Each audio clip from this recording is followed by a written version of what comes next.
Hello दोस्तों, स्वागत है आपका हमारे YouTube channel sociology classes bye Rajput Sunny पे। तो आज जैसा कि आप देख रहे हैं, पिछले हम 2 सेट में अनुसूचित जातियों एवं जनजातियों से संबंधित कुछ प्रश्नों को देखे हैं, जिनमें संस्कृति से संबंधित भी कुछ प्रश्न थे। तो आइए देखते हैं आज का पहला प्रश्न। और इससे पहले एक ज़रूरी सूचना, अगर आप डेली क्विज के लिए चाहे पीजीटी चाहे किसी भी प्रकार के सोशियोलॉजी से संबंधित एग्ज़ाम के लिए क्विज करना चाहते हो तो आप हमारे टेलीग्राम चैनल पर जुड़ सकते हैं, जिस पर डेली लगभग 100 से अधिक क्वेश्चनों की सीरीज डेली कराई जाती है। तो इसका लिंक आपको डिस्क्रिप्शन बॉक्स में प्रोवाइड करवाया जाएगा इस वीडियो के। तो आज का पहला प्रश्न है, वेरियल एल्विन ने स्वतंत्रता के बाद जनजाति संबंधित नीतियों का सुझाव किस पुस्तक में दिया है? तो विकल्प है यहाँ पे आदिम नेफा दर्शन, मारिया मदर्स एंड सुसाइड या the myth of north east frontier. तो जो वेरिन एल्विन ने स्वतंत्रता के बाद जनजातियों संबंधी नीति का सुझाव दिया था, या राष्ट्रीय उपवन, इनकी नीति क्या थी? राष्ट्रीय उपवन। राष्ट्रीय उपवन का जो सिद्धांत था वह मारिया मदर्स एंड सुसाइड नामक पुस्तक में दिया है।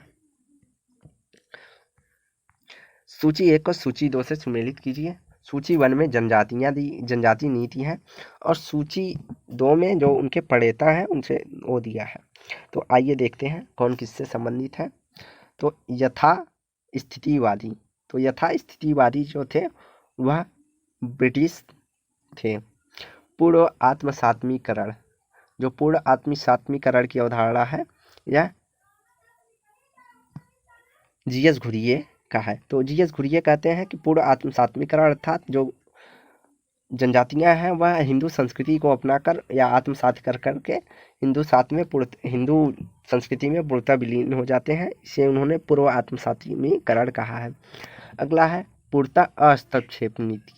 तो बेरियल एल्विन का मानना है, तो इन्होंने राष्ट्रीय उपवन का सिद्धांत दिया है, जिसके अंतर्गत इन्होंने कहा है कि जनजातियों के लिए एक विशेष उनका अलग से स्थान उन्हें मिलना चाहिए और उनकी संस्कृति या उनके क्रियाकलापों में किसी प्रकार का हस्तक्षेप नहीं करना चाहिए। अगला है अंशतः पृथक्करण एवं अनुशंसन, तो यह हट्टन है। तो इन्होंने कहा कि जनजातियों को मुख्य धारा में जोड़ा तो जाना चाहिए, लेकिन उनकी संस्कृतियों का संरक्षण भी किया जाना चाहिए, ऐसा हट्टन का मानना था। तो इसका राइट आंसर हो जाएगा DCBA, तो बी। अगला, अनुसूचित जातियों व जनजातियों के लिए कल्याण हेतु संवैधानिक सत्ता या आयोग की नियुक्ति की जाती है। अनुच्छेद 17 में, अनुच्छेद 46 में, अनुच्छेद 325 में या अनुच्छेद 338 में। तो इसका राइट आंसर हो जाएगा डी। अनुसूचित जातियों के कल्याण हेतु आयोग की स्थापना की बात अनुच्छेद 338 में की गई है। अगला, अनुसूचित जातियों एवं जनजातियों हेतु पदों के आरक्षण हेतु प्रावधान है। भारतीय संविधान का कौन सा अनुच्छेद यह करता है? तो अनुसूचित जातियों में पदों के लिए आरक्षण का प्रावधान होता है। यहाँ किस पद की बात हो रही है? लोकसभा और राज्यसभा की पद की बात हो रही है, न कि सरकारी पदों पर। तो यहाँ लोकसभा एवं राज्यसभा में पदों की आरक्षण की बात अनुच्छेद 330 एवं अनुच्छेद 332 में की गई है, और जो सरकारी पदों में आरक्षण की बात की गई है 335 में। अगला, निम्न में से कौन सी सीमित क्रीमित लेयर से संबंधित है? RN प्रसाद, जस्टिस बरूचा, NK साल्वे या फिर BB मंडल। तो क्रीमी लेयर से संबंधित समिति RN प्रसाद के नेतृत्व में बनाई गई थी। अनुसूचित जाति व जनजातियों के लिए राष्ट्रीय आयोग गठित किया गया है। तो राष्ट्रीय आयोग का गठन किस अनुच्छेद में चर्चा की गई है? तो अनुच्छेद 332 के आलोक में यह संबंधित है।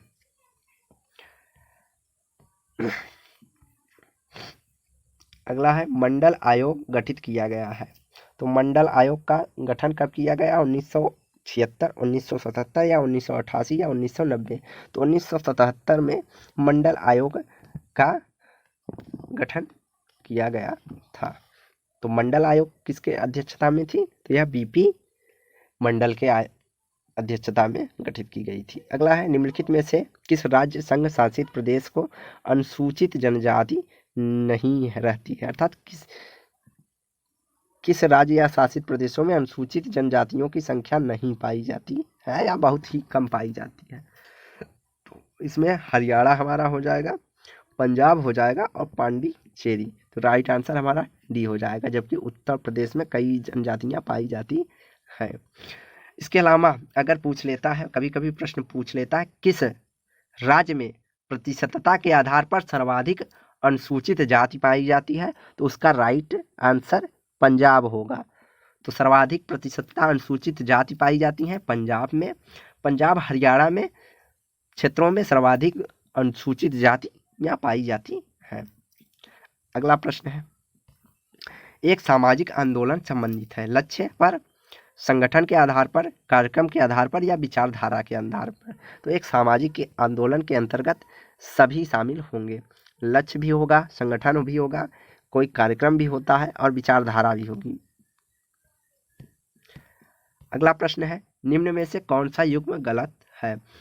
तो यहाँ पे सांस्कृतिक विलंबना की बात कौन करता है? तो सांस्कृतिक विलंबना की बात आगमन भौतिक और अभौतिक संस्कृतियों के बीच जो गैप है उसको सांस्कृतिक विलंबन कहा है। द्वंद्ववादी दृष्टिकोण किसने अपनाया है? तो डीपी मुखर्जी ने भारतीय परंपरा के अध्ययन के लिए द्वंद्ववादी दृष्टिकोण को अपनाया गया है। वहीं जाति व्यवस्था में गतिशीलता की बात एम एन श्रीनिवास ने संस्कृतिकरण के माध्यम से बताया है। उन्होंने कहा कि जाति व्यवस्था में गतिशीलता है लेकिन बहुत ही स्तर उसका धीमा होता है, कई पीढ़ियों के बाद जाति में गतिशीलता पाई जाती है संस्कृतिकरण के माध्यम से। बाहुलवादी परंपरा की बात योगेंद्र सिंह नहीं करते हैं, तो इसलिए हमारा ऑप्शन डी जो है सही हो जाएगा कि यह युग्म सुमेलित नहीं है। अगला है, सामाजिक परिवर्तन इंगित करता है। तो सामाजिक परिवर्तन क्या इंगित करता है? तकनीकी में परिवर्तन, दर्शन में परिवर्तन, अर्थव्यवस्था में परिवर्तन या सामाजिक संगठन में परिवर्तन? तो इसका राइट आंसर हो जाएगा डी, सामाजिक परिवर्तन इंगित करता है सामाजिक संगठनों या विचारधाराओं।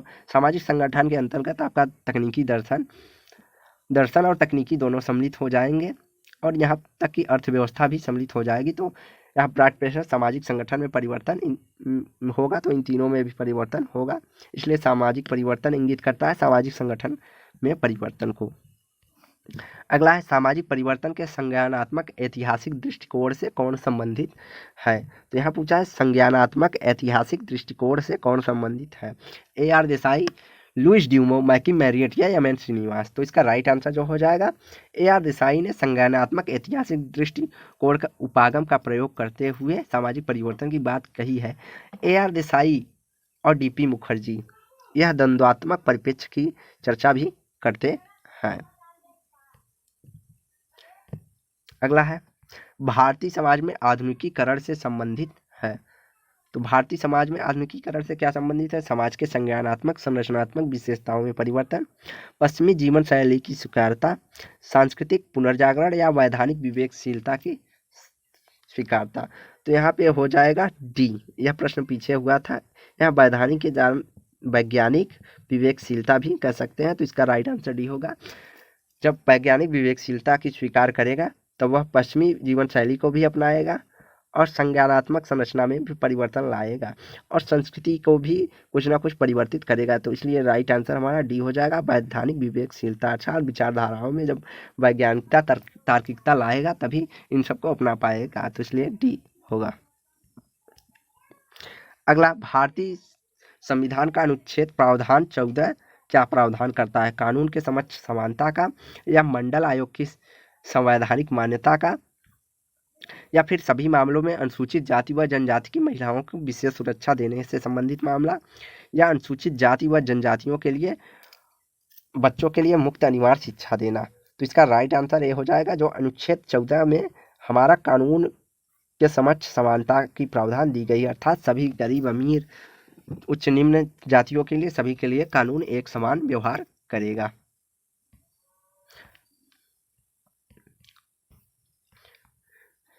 अगला प्रश्न है, जाति की निर्योग्यता निर्मूलन अधिनियम किस वर्ष पारित हुआ है? तो जाति निर्योग्यता निर्मूलन अधिनियम किस वर्ष पारित हुआ था? यह 1948 में जाति निर्योग्यता उन्मूलन अधिनियम पारित हुआ था। और अस्पृश्यता अधिनियम किस सन में पारित हुआ था? 1935, 1948, 1951 या 1955? तो इसका राइट आंसर भी डी हो जाएगा।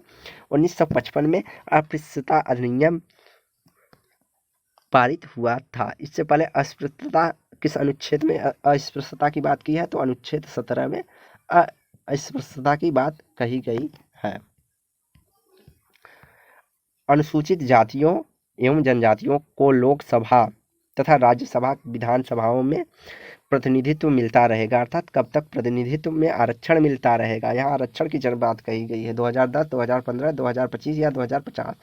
तो यह राइट आंसर सी हो जाएगा 2025 तक। उसके बाद भी एक्सटेंड कर देंगे, वह आरक्षण खत्म नहीं होगा। अगला है, किस जाति में सर्वाधिक संख्या में बौद्ध धर्म को अपनाया था? तो वाल्मीकि, चमार, धोबी, माहर। तो भीमराव अंबेडकर के अध्यक्षता में सर्वाधिक माहर जातियों ने एक साथ ही बौद्ध धर्म को अपनाया था, लाखों लोगों ने। अगला, ब्रह्म समाज की स्थापना किसने की है? ईश्वर चंद्र विद्यासागर, श्री अरबिंदो, राजा राम मोहन राय या केशव चंद्र सेन? तो इसका राइट आंसर सी हो जाएगा, ब्रह्म समाज की स्थापना राजा राम मोहन राय ने किया है। अगला है, भारत में निम्नलिखित में से कौन 427 मान्यता प्राप्त समूहों है? अर्थात किसे मान्यता प्राप्त है कि 427 है? अनुसूचित जातियां, अनुसूचित जनजातियां, अन्य पिछड़े वर्ग या उच्च जातियां? तो भारत में संविधान में यह चर्चा की है, लगभग 400 अनुसूचित जनजातियां, 427 अनुसूचित जनजातियां भारत में है। अगला, डॉक्टर भीमराव अंबेडकर ने निम्नलिखित में से किस पहलू पर बल दिया? अनुसूचित जातियों के ऊर्ध्वाधर संगठन, अनुसूचित जातियों के क्षैतिज संगठन या अनुसूचित जातियों के ऊर्ध्वाधर एवं क्षैतिज संगठन पर, या उपरोक्त में से कोई नहीं? तो इसका राइट आंसर सी हो जाएगा कि भीमराव अंबेडकर ने अनुसूचित जातियों के ऊर्ध्वाधर एवं क्षैतिज संगठन के रूप में बल दिया है। अगला, निम्नलिखित में से किसने दलित वर्ग कल्याण लीग की स्थापना की है? एम.के. गांधी, लोकमान्य तिलक, गोपाल कृष्ण गोखले, बी.आर. अम्बेडकर? तो इसका राइट आंसर हो जाएगा भीमराव अंबेडकर के द्वारा दलित वर्ग कल्याण लीग की स्थापना की गई है। और वहीं एम.के. गांधी से संबंधित है, इन्होंने दलित को सर्वप्रथम हरिजन कहकर संबोधित किया है, और हरिजन नामक पत्रिका भी एम.के. गांधी ने दलितों के लिए प्रकाशित की थी। अगला प्रश्न है, भारत में धर्मनिरपेक्षता का अर्थ है धार्मिक अल्पसंख्यकों के लिए अधिक छूट, या सभी धर्मों के प्रति समान आदर, धार्मिक अल्पसंख्यकों के हितों में धार्मिक बहुसंख्यकों को अधिकारों को राज्य द्वारा सीमित, या उपरोक्त सभी? तो इसका राइट आंसर जो हो जाएगा हमारा बी हो जाएगा कि धर्मनिरपेक्षता का अर्थ है सभी धर्मों के प्रति समान आदर।